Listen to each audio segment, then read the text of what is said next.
परमर्षी स्वस्ति मंगलपाठ।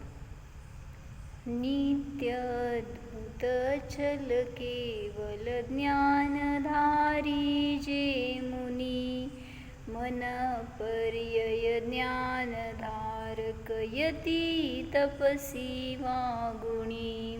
दिव्यावधी ज्ञानधारक श्री ऋषीश्वर को नमो, कल्याणकारी लोकमे कर पूज वसुविधि को वमो। कोष्ठस्थ धान्योपम कही अरु एक बीज कही प्रभो, संभिन्न संश्रोतृपदानुसारी बुद्धिरुद्धि कही विभो। ये चार रुद्धि धरयतीश्वर जगत जन मंगल करे, अज्ञान तिमिर विनाश कर कैवल्य मेला कर धरे। दिव्यमति के बल ग्रहण करते स्पर्शन घ्राण को, श्रवण आस्वादन करे अवलोकते कर त्राण को। पंच इंद्रिय की विजय धारण करे जो ऋषिवरा, स्वपर का कल्याण कर पावे शिवालय ते त्वरा। प्रज्ञा प्रधाना श्रमण प्रत्येक बुद्धि जो कही, अभिन्न दश पूर्वी चतुर्दश पूर्व प्रकृष्टवादी सई। अष्टांग महानिमित्त विज्ञा जगत का मंगल करे, उनके चरण में अहर्निश यह दास अपना शिर धरे, यह दास अपना शिर धरे।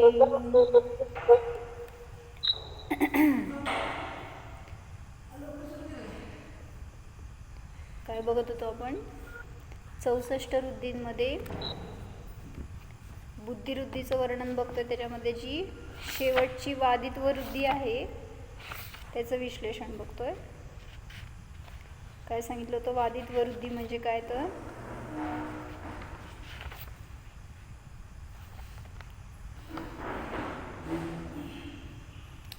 जे हे वादित्व रुद्धिधारी मुनिराज आहेत, तर सांगितलं ते कोणाकडूनही विजयी होऊ शकत नाहीत, असे अजेय अपराजेय स्वरूप असतात।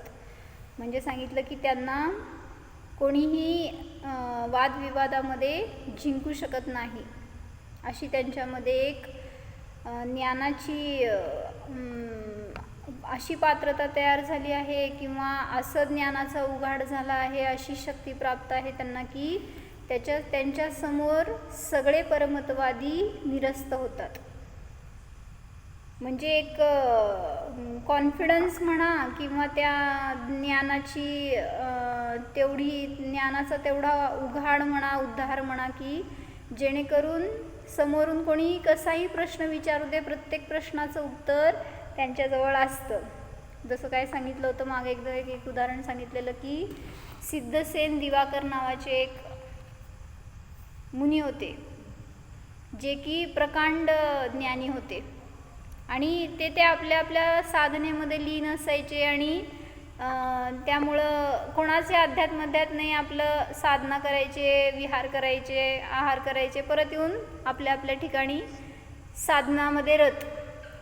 तर एका शहरामध्ये गेल्यावर तिथं त्या शहराच्या बाहेर वनामध्ये थांबले होते, आणि त्या शहरातला एक ब्राह्मण होता जो की त्या गावातला विद्वान होता, आणि त्याची ख्याती भरपूर होती, पण त्याला त्याच्या ज्ञानाचा मद होता। मग तो काय करायचा, कोणीही समोर आले विद्वान तर त्यांना डिबेट करायला, शास्त्रार्थ करायला लावायचा, आणि त्यांना सगळ्यांना हरवायचा, कारण त्याचं ज्ञान जास्त होतं तसं, आणि त्यामुळं त्याच्यासमोर कोणी टिकाव धरत नव्हतं, कोणाच्या, ते जो ब्राह्मण विद्वान होता ना त्याच्या।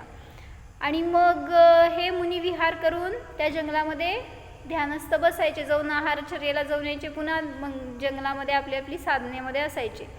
आणि मग एकदा अशी त्यांची प्रवचनं वगैरे ऐकून सगळी त्या गावामध्ये चर्चा सुरू झाली की ते जे मुनी आहेत ते खूप ज्ञानी आहेत, खूप विद्वान आहेत, खूप महान आहेत, अशी सगळी चर्चा सुरू झाली गावामध्ये. आणि हळूहळू ही चर्चा, सगळे लोक जायचे पण तिथं दर्शनाला, प्रवचन ऐकायला वगैरे, त्यामुळं सगळ्यांमध्ये ती चर्चा झाल्यामुळं हळूहळू ही चर्चा त्या ब्राह्मणाच्या कानावर आली. आणि मग तो ब्राह्मण म्हणाला, कोण कुठला विद्वान म्हणला, माझ्याशी शास्त्रार्थामध्ये जिंकू दे, मग त्याला विद्वान म्हणा, असं कसं विद्वान म्हणता. आणि मग घेऊन या म्हणले त्याला इथं. मग त्याला सांगितलं समजावून सगळ्यांनी की ते मुनिराज आहेत, असं कुठं येत नसतात. मग त्या ब्राह्मणाने म्हटलं ठीक आहे, मी जाऊन त्यांच्याशी शास्त्रार्थ करतो, मला त्यांनी हरवू दे तर त्यांना तुम्ही विद्वान पद द्या किंवा ज्ञानी म्हणा. मग हा गेला, मी जाऊन भेटतोच त्यांना, कोण आहे बघतो म्हणून. ब्राह्मण विद्वान होता एक, जो की सिद्धसेन दिवाकर नावाच्या मुनिराजांशी डिबेट करायला म्हणून जंगलात गेला. आणि तिथं गेल्यावर मुनी तर ध्यानस्थ होते. आणि मग त्यांच्या समोर जाऊन हा उभारला आणि आपलं विद्वत्ता सुरू केला सांगायला. म्हटला तुम्ही माझ्याशी शास्त्रार्थ करा म्हणले, लोक सगळे तुम्हाला विद्वान समजतात, तुम्ही मला हरवून दाखवा तर तुम्हाला मी विद्वान पदवी देतो. हे सगळं मुनिराज काय न्यायिक राहून ऐकत होते, ते फक्त आपल्या ध्यानामध्ये होते. आणि म्हणले तुम्ही मी इतकं बोलतोय तरीसुद्धा तुम्ही मौन बसलाय, तर ज्याच्याजवळ मूर्खता असते तो मौन धरतो, जो मूर्ख असतो तो मौन असतो, असं त्यांनी सरळ सरळ सांगितलं. मग सगळं त्याचं बोलून झाल्यावर नंतर मुनींचं ध्यान संपलं आणि त्यांनी ध्यान सोडलं. म्हणजे डोळे उघडल्यावर त्यांना तो समोर दिसला आणि त्यांनी म्हणला तुम्ही माझ्याबरोबर शास्त्रार्थ करा. म्हणजे काय शास्त्रार्थ म्हणजे काय असतं, वादविवाद. ह्यानी एक पॉईंट सांगणार, त्यांनी खोडणार, मग ह्यानी सांगणार, त्यांनी खोडणार, अशा प्रकारचा वादविवाद म्हणजे शास्त्रार्थ. मग तो म्हणाला ब्राह्मण विद्वान की तुम्ही माझ्याशी शास्त्रार्थ करा. मग मुनींनी जाणलं की ह्याला ज्ञान मद आहे. आणि अशा जीवाशी काय ते समोर जाऊन त्यांना करायचं नव्हतं, पण एक त्याला धडा शिकवावा ह्याच्यासाठी, किंवा त्याला पण ज्ञान मिळावं की म्हणजे जर तो ज्ञानाचा गैरवापर करतोय तर त्याचा उद्धार व्हावा, हा मुनींचा दृष्टिकोन होता. त्यामुळं मुनींनी म्हणलं की ठीक आहे मी तयार आहे, पण म्हणले या जंगलामध्ये तू आणि मी सोडून तिसरं कोण नाही आहे. आणि डिबेट करायचं तर कोणतरी न्यायाधीश पाहिजे, म्हणजे कोण हारलं कोण जिंकलं सांगणार कोण. म्हणले कोणतरी तिसरा असल्याशिवाय निर्णय कोण करणार. म्हणले कोण जिंकलं किंवा कोण हारलं, कोण योग्य आहे कोण अयोग्य आहे हे ठरवणारा एक जण पाहिजे म्हणले मुनिराज. म्हणल्यावर तो म्हणला ठीक आहे मी घेऊन येतो कोणाला तर एकाला. आणि गेला, शोधला, तर जंगलामध्ये कोण भेटणार, एक आदिवासी भेटला, जो की तिथे लाकडं गोळा करायला आलेला असणार. त्याच्या अंगावर किती फाटके तुटके कपडे, त्याचं वाचा पण अशी असते की आदिवासीची, म्हणजे अनपढ असा. तो स्वतः अनपढ होता तो आदिवासी. आणि मग काय झालं की त्याला आणून समोर बसवलं दोघांच्या मध्ये, कोणाच्या, ते ब्राह्मण विद्वान आणि हे मुनिराज, त्यांच्यामध्ये आणून त्या आदिवासीला बसवलं. आणि मुनींना समजलं की आता याला ह्यांनी न्यायाधीश बनवलंय, म्हणजे ह्याची काय लेवल आहे ज्ञानाची. मग ठीक आहे म्हणले मुनिराज. मग तो काय म्हणाला, ब्राह्मण पहिला मी माझा पक्ष मांडतो, मग तुम्ही. मग त्यांनी आपलं सुरू केला बोलायला. काय बोलायला लागला, त्याला अनेक श्लोक, स्तोत्र, अशा गाथा म्हणा किंवा काय म्हणायचं, त्याचे सगळे संस्कृत जे काय पाठांतर होतं ना, सगळं तो फाड फाड फाड फाड म्हणायला सुरुवात केला आपली विद्वत्ता दाखवण्यासाठी. आणि मग त्या मुनिराज तर असे एकदम मस्त प्रसन्न मुद्रेमध्ये शांततेने बसले होते. तर त्यावेळेस तिथं तो जो आदिवासी होता त्या आदिवासीला संबोधन करून तो सांगतोय, ब्राह्मण विद्वान काय सांगत होता, सगळे हे श्लोक, त्याला जे काय पाठांतर होतं ते. आणि मग त्याच्यासमोर इतक्या जोरात म्हणतोय, इतका आनंद त्या ब्राह्मणाला की मला किती भारी येतंय बघ, असं त्याला दाखवायचं होतं. आणि त्याचं म्हणणं सुरू झालं, शेवटपर्यंत संपेपर्यंत तो आदिवासी असा बघत बसला होता का बरं? काय काय सांगायला लागलं ते सगळं जम्बूजेट चालू होतं आणि मग चालू दे म्हणला, ते काय करते गपचूप उभारला होता. आणि मग आता ह्याचं सगळं मांडून झालं. ते कधी सुरू झालं आणि कधी संपलं आणि काय सांगितलं हे त्याला काही माहीत नाही आदिवासीला. फक्त तो असं काहीतरी बड बड बड करतो एवढं तो बघत होता. मग आता टर्न होतं मुनींचं. मग ते आदिवासी तो हा काय म्हणाला, ब्राह्मण विद्वान म्हटला मी माझं पक्ष मांडून झालाय, तर तुम्ही ह्याचं निरसन करा किंवा तुम्ही तुमचा पक्ष मांडा म्हटला. मग आपण निर्णय करू की कोण विद्वान आहे. बाहेर सांगा, आवाज करू नका.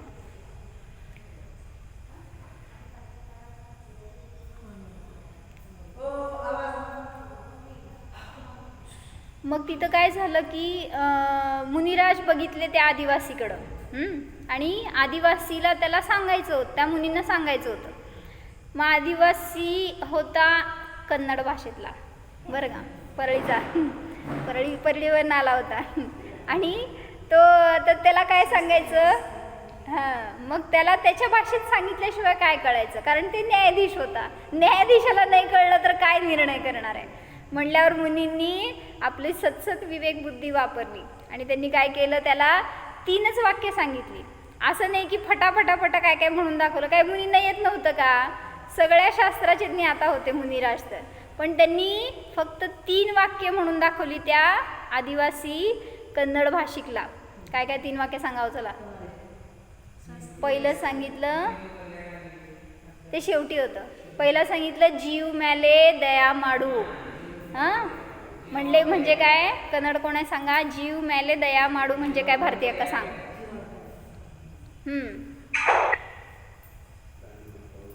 म्यूट काढून सांग. जीवावरती दया करायचं पहिल्यांदा. सेकंड सांगितलं हिंसा माड बॅडा, असंच ना का, माड बॅडरी काय म्हणायचं, माड बॅडरी. म्हणजे हिंसा करू नको. माड बॅटरी म्हणजे हिंसा करू नको. असं सांगितलं बरं का. समजलं ना तुला? बघ मी मुनी आहे तू नाही नाही, मी अजून त्या पात्रतेची नाही आहे. फक्त मला म्हणायचंय की त्यांनी हे 2 वाक्य सांगितली तर त्याला कळली, त्याला इतका आनंद झाला, किती छान सांगायला लागलेत मुनी असं बरं का. आता त्याचं चेहऱ्यावरचे भावच कळत होते की काय मुनी काय सांगतात. एवढा वेळ काय करत होता तो, असा शून्य बघत बसला होता, काय बोलत होता तो विद्वान, ब्राह्मण विद्वान. आणि आता जेव्हा मुनी बोलायला सुरुवात केले तर त्याला कळायला लागलं ना काय म्हणायला लागले ते. पहिलं काय सांगितलं, जीव मॅले दया माडरी. दुसरं हिंसा माड बॅडरी. आज मी कन्नड बोलायला आणि तू मराठी बोलालीस होय. मला कन्नड येत नाही आधीच. आणि मग तिसरं सांगितलं निंदू का. निंदू कल्याण आग्या दे. तुझं कल्याण होऊ दे. मी बरोबर बोलले म्हणजे माझं कळलं तुला. म्हणजे तुझं कल्याण हो असं जेव्हा म्हणला तो नाचतच सुटला आदिवासी. का बरं, इतकं छान मला आशीर्वाद दिला, इतकं चांगले मुनिराज आहेत म्हणल्यावर त्यांचा बहुमानच बहुमान. आणि मग त्याची प्रसन्नता, त्याचा आनंद, त्याचा उत्साह मावेना तो नाचायला सुरुवात केला तिथंच. आणि मग काय झालं, ते ब्राह्मण म्हणला, निर्णय झाला ना आता दोघांच्याकडनं, काय बोलायची गरजच राहिली नाही. कोण जिंकलं सांगा. ज्याला न्यायाधीश म्हणून करून आणलं होतं त्याला जो पक्ष कळला त्याच्याकडनंच तो तर निर्णय देणार. मग काय शास्त्रार्थ करायला ह्यांना येत नव्हतं असं नाही आहे, पण काय म्हणायचं, प्रेझेन्स ऑफ माइंड वापरलं त्यांनी, मुनिराजांनी, की जर याला निर्णय करायचा आहे तर याच्या भाषेत सांगायला पाहिजे. जसं माझ्यासमोर तुम्ही कन्नड काय बोलाला तर मी पण ते आदिवासीसारखं असंच बघत बसणार आहे आणि तुम्ही लोक विद्वान. मग त्यामुळं त्याला समजण्याच्या भाषेत एवढं छान सांगितलं मुनींनी आणि सोप्या एकदम भाषेत कळायसारखं, तर त्याला त्याचा भाव समजला आणि तो आनंदी झाला. आणि मग त्याच्यातनंच निर्णय झाला की विद्वान कोण होतं, मुनिराज होते. आणि मग त्यावेळेस त्या ब्राह्मणाला कळलं की आपण काय चुकलो. मग त्यावेळेस मुनींनी त्याला बोध दिला म्हणले की ज्याला ज्या भाषेत समजते त्या भाषेत उपदेश द्यायला पाहिजे. नको त्या माणसासमोर तुम्ही तुमची विद्वत्ता दाखवत बसला तर तुम्ही मूर्ख ठराल उलटं. म्हणून त्यांनी सांगितल्यावर त्याला आपला पश्चाताप झाला की आपण जे केलं ते चुकलं आणि तो त्या मुनिराजांच्या शरण आला. तर काय सांगणार होते, ज्याला जी भाषा कळती त्या भाषेमध्ये त्याला तसा उपदेश द्यायला पाहिजे. त्याच्या आधी काय सांगितले मी एक वाक्य, तेव्हा काय तर आठवलं मला सांगायचं. हे वादित्व वृद्धी चालू आहे ना आपली, मग त्याच्यामध्ये ॲक्च्युली त्या मुनींना वृद्धी होती का नाही माहीत नाही आपल्याला, पण मला एक सांगायचं असं होतं की जे कोणी समोर येतील त्यांना निरसन करण्याची शक्ती या वादित्व वृद्धिधारी मुनींच्यात असते. न्यायाचं शास्त्र असतं ना, न्यायामध्ये वादी प्रतिवादी असणारच, विवाद असणारच. जिथं विवाद असतो, वादविवाद, तिथं न्यायशास्त्र आहे, समजून घ्या. म्हणून काल आपण घेतलं होतं ना, हे जे वादित्व वृद्धिधारी मुनिराज असतात सगळ्या प्रकारच्या न्यायशास्त्राचे ते ज्ञाता असतात. त्यांना कारण पक्ष विपक्ष विरोध वगैरे हे सगळ्याशी फेस करण्याची शक्ती असते त्यांच्यामध्ये. सगळ्या प्रश्नांना निरसन करण्याची योग्यता प्रगट झालेली असते आणि ते सगळ्या इतर मतवादींना त्यांचे दोष दाखवून निरुत्तर करू शकतात असे ते योग्यतावाले वृद्धिधारी मुनी आहेत. कोण? वादित्व बुद्धिवृद्धिधारी मुनी. काय सांगणार होते मी?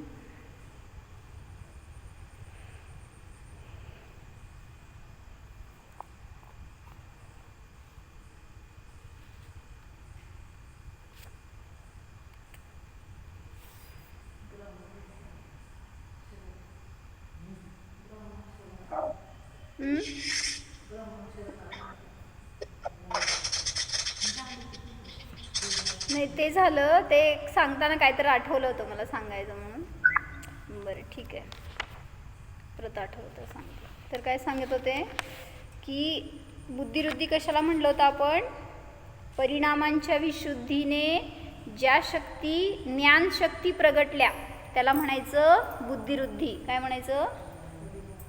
परिणामाच्या विशुद्धीने ज्या ज्ञानशक्ती प्रगटल्या किंवा स्वभावाला लक्ष केल्याने ज्या शक्ती प्रगटल्या त्याला म्हणायचं बुद्धिवृद्धी. तर आता ही जी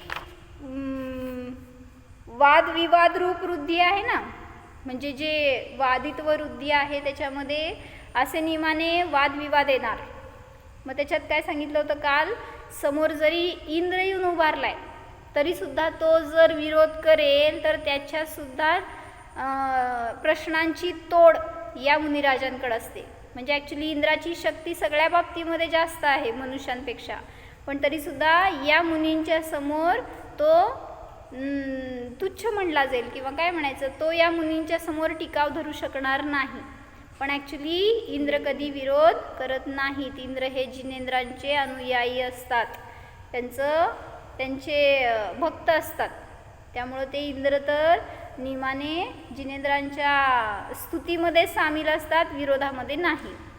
पण एक तुल्यबल सांगण्यासाठी सांगितलं की इंद्रासारखा कोणी असेल तर तो जरी समोर येऊन वादविवाद करेल या मुलींच्या तरीसुद्धा ते त्याचं निरसन करण्यामध्ये समर्थ असतात.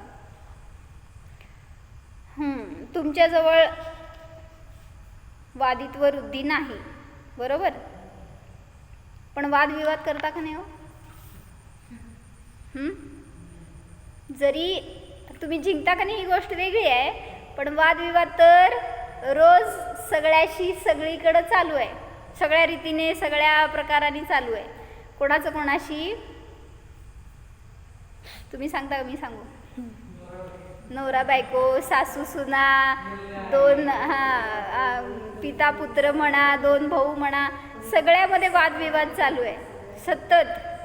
वृद्धी कशी प्रगट व्हायची? त्यांना कशी प्रगट झाली हो? असे भांडणं करून प्रगट झाली का त्यांना? वादविवाद करत करत वृद्धिधारी झाले का ते? असे ध्यानाला बसले होते आणि ज्ञानाचा असा उघाड होत गेलाय की ते समोर वृद्धी येऊन प्रगट झाले आणि त्यांना माहीत सुद्धा नाही आहे. त्यामुळं ज्ञानातून वृद्धी प्रगट झाल्यात असं कुठं बाहेरून नाही. तर तिथं सांगायचं होतं काय की आपण जसं त्या जंबूस्वामींनी काय केलं, वादविवाद केला का नाही कोणाशी, जंबूस्वामी नाही जंबूकुमार म्हणा, घरात होते ते, हां लग्न झालं होतं आणि ॲक्च्युली त्यांना वैराग्य झालं होतं लग्नाच्या आधीच, आणि ते मुनिराजांकडे गेले आचार्यांकडे आणि म्हणले की मला दीक्षा द्या, माझ्या घरामध्ये कोणाची अनुकूलता नाही आहे, मला दीक्षा द्या. मग त्यावेळेस आचार्य ज्ञानी होते, ते म्हणाले याच्या निमित्तामध्ये अनेकांचं कल्याण होणार आहे, तर जाणून ते म्हणले मी तुला दीक्षा देणार नाही. असं मुनिराज म्हणत असतात का? तर मुनींनी सांगितलं आज नाही उद्या दीक्षा घे, आणि उद्या त्याचं लग्न होतं. तो म्हणाला मला लग्न करायचं नाही आहे, तरी पण आचार्यांनी आज्ञा दिली की तुझं आज दीक्षा होणार नाही. ज्ञाता असल्यामुळं त्यांनी जे सांगितलं ते खरं ठरलं. गेला घरी की त्या आईने ओढून 4 मुलींशी लग्न करून दिलं. एक जर हारली तर दुसरीकडनं तिसरीकडनं तरी ॲटलिस्ट तो परावर्तित होईल आणि परिवर्तित होईल आणि संसारी बनेल. पण शेरास सवाशेर होता तो. आई होती वाघीण आणि तो होता त्याच्या पुढं 4 पावलं. तर तो रात्रभर त्यांची चर्चा चालली ना. ॲक्च्युली त्या 4ींना पण माहीत होतं बरं का की हा विरक्त आहे, याला संसार करायचं नाही आहे, हा कधी पण दीक्षा घेऊन निघून जाईल. पण तरी त्या पण तेवढ्या हट्टी, केलं लग्न तर त्याच्याशीच, नाहीतर करणार नाही, आणि आम्ही सगळे त्याला परिवर्तित करूच, इतका कॉन्फिडन्स. आले 4 जण समोर बसले. आता हे कसे असतील ते मला त्याच्यावरनं आठवलं बरं का, वादित वृद्धिधारी असे 4 जण समोर बसलेत हरवायला त्याला, आणि त्याच्याबरोबर सासू पण त्यांची बरोबर. परत आला तो चोर, कोण होता तो, हां कोणतरी पूर्वीचा राजा होता, आणि त्याला चोरीचं व्यसन लागल्यामुळं तो चोरी करत फिरत होता, आणि तो पण त्यांच्यात सामील झाला. आणि किती जण होते, मामा म्हणून सांगितलेलं असतं. हां ते समोर आणलं त्याला मामा म्हणून, असं काहीतरी रिलेशन काढून. मामा वगैरे नव्हता तो, त्याला मामा बनवायला आणलं होतं याला, पण तो काय हा पण मामा बनला नाही आणि तो मामा झाला नाही. तर त्यावेळेस तिथं रात्रभर सांगितलं त्या 4घांनी, संसाराचं महत्त्व सांगितलं, आणि त्या सगळ्यांचं निरसन करण्याची शक्ती आहे एकट्यामध्ये. काय झालं असेल रात्र त्याची, कशी गेली असेल. एकटा एका साईडला आणि बाकी सगळं बल लावून त्याला बदलवण्याचा प्रयत्न करत आहेत की तू वैराग्य करू नकोस, आता संसार कर, थोडे दिवस नंतर बघू. मग आम्हा खूप चांगल्या गोष्टी सांगतात, मला नाही लक्षातले. म्हणजे ते एका गोष्टीमध्ये काय सांगितलं, वैराग्य कसं असतं, तू परत येशील वैराग्यातून. आणि मग त्यावेळेस हे सांगणार कोण, जे जंबूकुमार होते ते संसार कसं असार आहे हे सांगणार.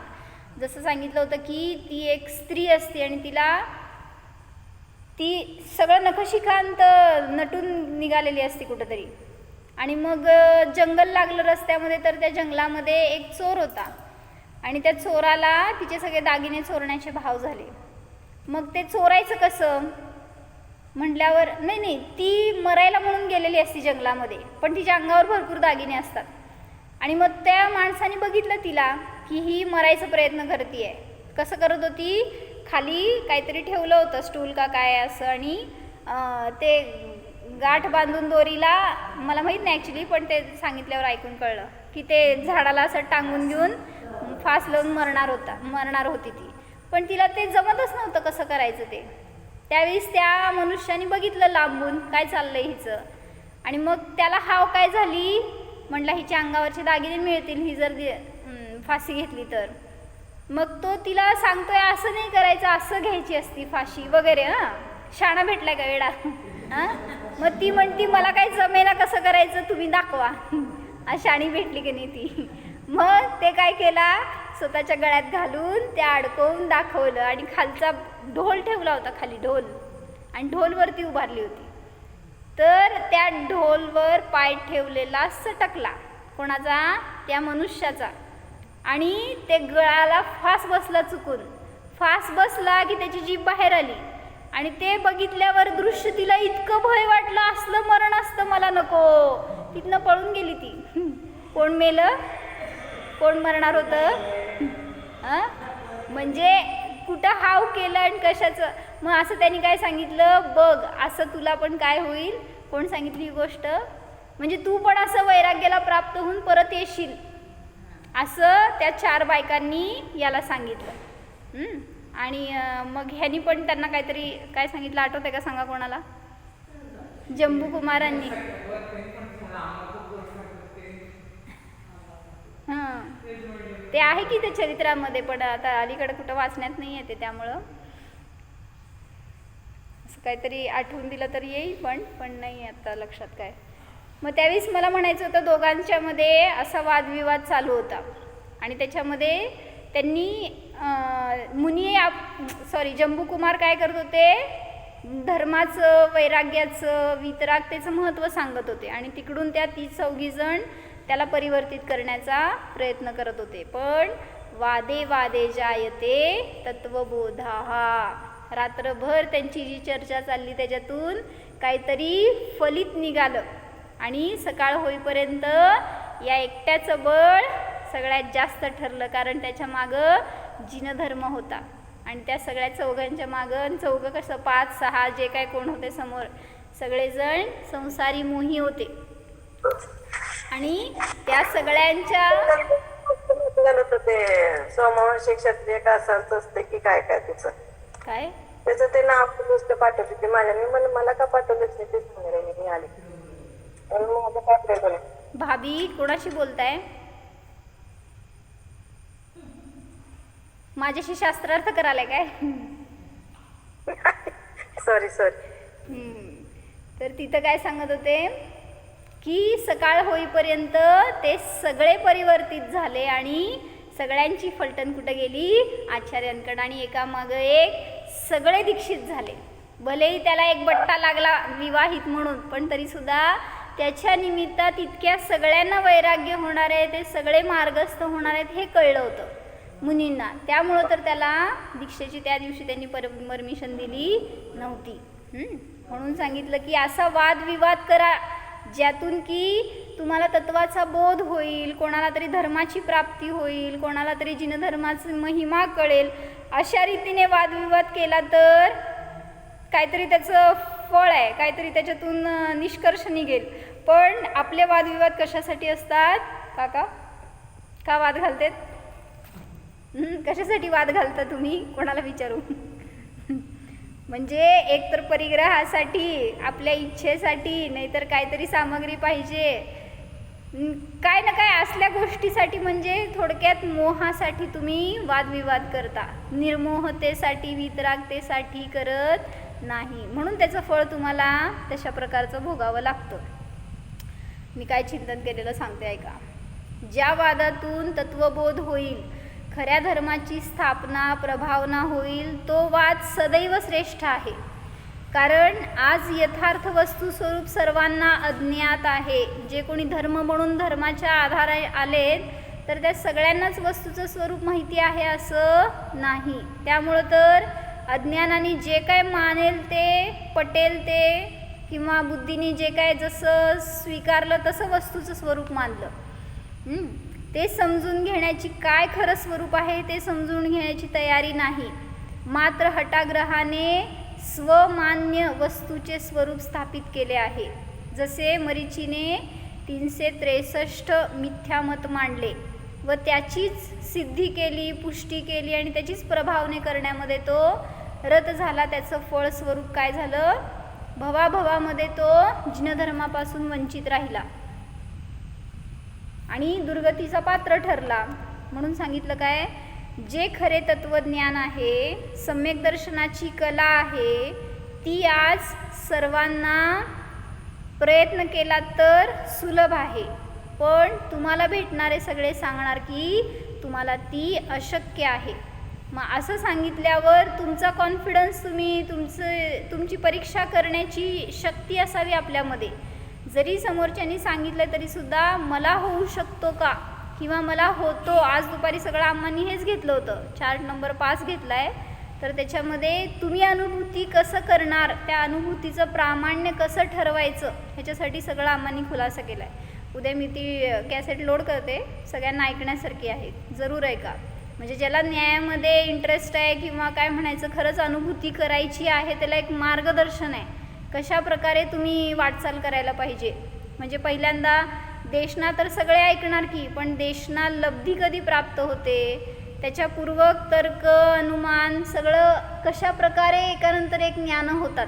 आणि करण लब्धी म्हणजे काय, करण लब्धीपर्यंतचा जीव कुठल्या गुणस्थानामध्ये असतो, सूक्ष्म परसमय म्हणजे कोण, मग अनुभूती घेतल्यावर त्याचं प्रामाण्य कसं असतं, सगळ्याची एकदम मस्त चर्चा केली. आणि ते चार्ट समोर ठेवून बघितलं तर समजण्यासारखं आहे आपल्याला. तर ते ऐका तुम्ही उद्या.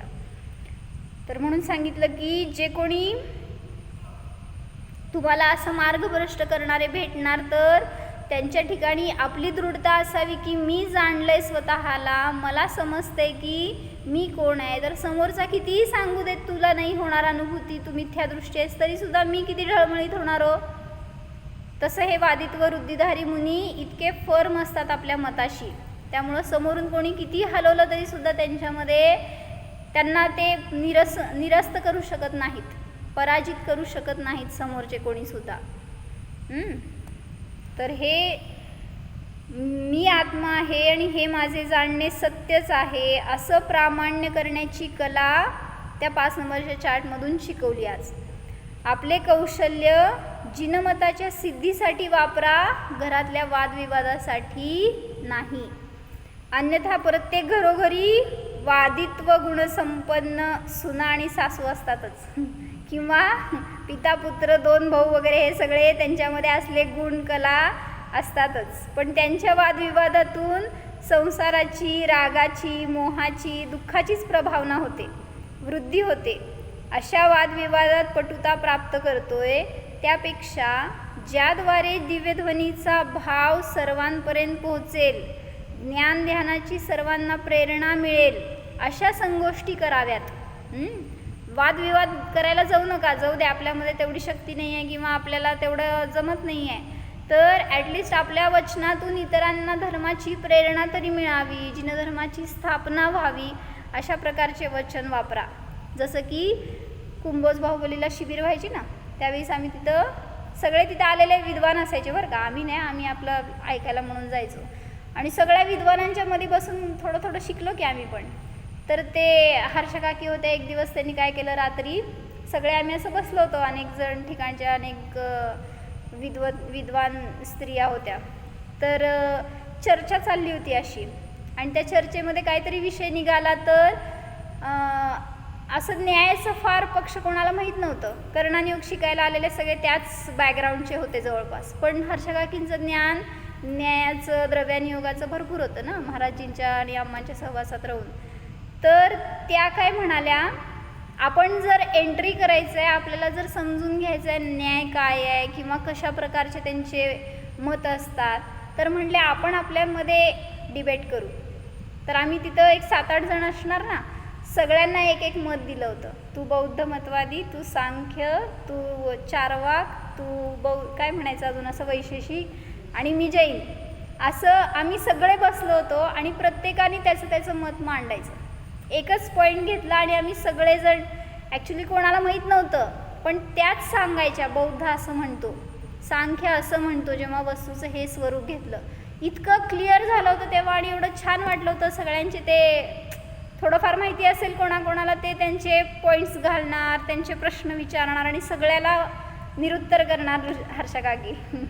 म्हणजे असं थोडंफार, आणि त्याच्यातून एक चर्चा अशी झाली की तत्वाचा बोध प्राप्त झाला. मग अशी चर्चा आपण करू शकतो ना, इतर कुठल्या तरी सांसारिक गोष्टी करण्यापेक्षा, किंवा जेव्हा तुम्ही सगळे एकत्र भेटता, महिला मंडळ भेटता, त्यावेळेस तिथं कशाची चर्चा असती हो, विकथा. एकाची निंदा तरी, दुसऱ्याची नाहीतर स्तुती तरी, नाहीतर मी छान तू वाईट, असल्याच गोष्टी असतात. ह्याला सोडून दुसरं विषय नसतो. म्हणून सांगितलं असे वचन वापरा ज्याच्यातून आपल्याकडून जिनधर्माची प्रभावना व्हावी. तर त्यासाठी मी एक आज काय ऐकलं, म्हणजे ते ऐकायसारखं आहे खरं तर, कोणाला मिळालं तर ऐका तुम्ही पण, की निंदा करणं योग्य नाही आहे.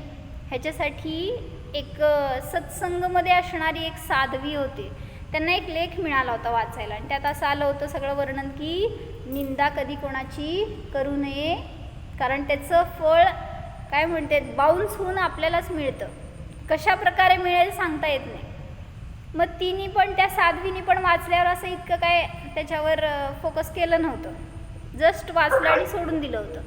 तर दुसऱ्या दिवशी त्या सत्संगामध्ये ऐकायला म्हणून अनेक जण आले होते आणि मग त्यामध्ये एक मंगलकाकी तुमच्यासारखी बाई होती की जिला गुडघ्याचा खूप त्रास होता आणि ती येऊन समोर बसली आणि तिला त्रास व्हायला ती परत उठून दुसरीकडे बसली, असं करत करत तिचं चाललं होतं खेळ. मग सगळं त्यांचं वक्तव्य संपल्यावर ती असं करते म्हटल्यावर त्या साध्वींनी विचारलं, तुम्हाला त्रास होतोय का काय? मग तिने सांगितलं, म्हणली घरामध्ये मला 2-3 तास सकाळी उभारून काम करावं लागतं, ते उभारून माझे पाय गुडघे सगळे बधीर काय म्हणतात निकामी झालेत. मग डॉक्टरना मी दाखवून आले, अनेक प्रकारचे मेडिकेशन केले. आता डॉक्टरनी मला ऑपरेशन करायला सांगितलं आहे आणि मला ऑपरेशन करायचं नाही आहे म्हणून मी खूप प्रयत्न करते आहे, असं तिचं चाललं होतं डिस्कशन. मग ती म्हणाली की तुम्ही बसून काम करत जावा, थोडा वेळ थांबून काम करा, असं काहीतरी त्यांनी त्या साध्वींनी तिला एक उपाय सांगितला. तर तिची भाषा कशी होती, म्हटली घरात मी एकटीच आहे, आमची सासूबाई आहे तर ती मला कशातही मदत करत नाही, माझी सासू अशी आहे आणि तशी आहे. मग ते साध्वी म्हटल्या तर त्यांचं वय झालं आहे, त्यांनी घरात त्यांच्या वयात असताना सगळं काम केले असणार आहे, त्यांची काय अपेक्षा करताय, असं ती त्यांच्या बाजूनी सांगत होते. तर ही काय म्हणाली, ती म्हणाली नाही, त्यांच्या मुली आल्यावर त्या सगळं पहिल्यापासून शेवटपर्यंत सगळीकडं हजर असतात, पण मला त्या जरा पण मदत करत नाहीत. आता ह्याच्यामध्ये त्या साध्वींना निंदेचा गंध आला. मग त्यावेळेस त्यांना ते लेख आठवला, म्हटला त्या लेखचा आपण इथं ट्रायल करून बघू. मग त्यांनी तिला सांगितलं की तू एक काम कर की जर तुला तुझ्या रोगातून मुक्त व्हायचं असेल तर घरी जा, सासूबाईंची क्षमा माग, त्यांची निंदा सोड आणि स्तुती कर. हे तिला पटलं नाही. ती म्हणाली मला हे जमणार नाही, तुम्ही दुसरं काय पण सांगा मी करेन, पण मला हे काय जमायचं नाही. आणि ती गेली घरी. जा म्हणली, माझ्याकडे दुसरं काय उपाय नाही आहे, ती साध्वी म्हणाली. मग ती घरी गेली, तिचं काय दुखणं कमी होईना, परत आली, दुसऱ्या दिवशी ऐकलं, परत गेली. तिसऱ्या दिवशी आल्यावर म्हणाली तुम्ही मला काहीतरी मंत्र वगैरे द्या असलं तर. ती म्हणाली साध्वी एकच उपाय आहे, तू कर, क्षमा माग, त्यांची स्तुती कर. शेवटी आज काय म्हणायचं, दुःखाला प्राप्त झालेला जीव पाया पडायला येतोच. ती म्हणाली की ठीक आहे, मी त्यांची निंदा बंद करते आजपासून, पण मी काय स्तुती करणार नाही. जा म्हणली, ठीक आहे तेवढं तरी कर, निंदा करू नकोस. मग ते पथ्य म्हणून तिने स्वीकारलं की आजपासून मी त्यांची निंदा करणार नाही. मग घरी गेली, सगळं रोजचं रुटीन सुरू झालं आहे. अनेक दिवसांनी ती परत आली. आल्यावर आज तिचा चेहरा इतका प्रसन्न होता, इतकी ती आनंदी होती. तर त्या सासूबाईंनी त्या साध्वींनी विचारलं काय झालं आहे आज तुला, तुझं सगळं दुखणं बंद झालं का? मग तिने काय सांगितलं ना ते उद्या सांगते, कारण त्यांची सभा पण सुटली होती, आपली पण सभा सुटली आहे. परत ते सगळ्यांना कोण म्हणतात गोष्ट तुमची अर्धवट राहिली, मला सांगायचं असतंय दाष्टांत, ज्यातनं सगळ्यांना दृष्टांतच ऐकायचं असतंय. तर ते निंदा करायचं बंद केली म्हणून तिचं फरक पडला. होय, मग तुम्हीच सांगताय गोष्ट, मी कशाला सांगू. तर त्याचं मी ऐकले काल. हां, त्याचं मॉरल काय होतं हे आपण उद्या ऐकू.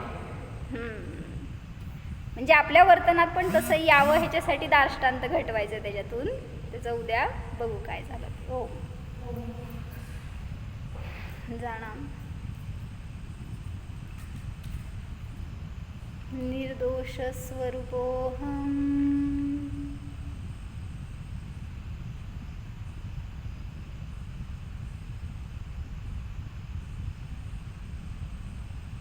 अशब्द स्वरूपोऽहम्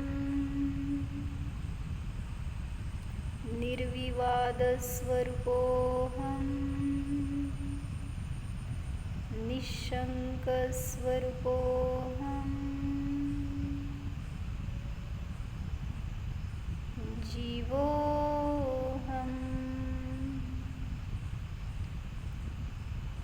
ॐ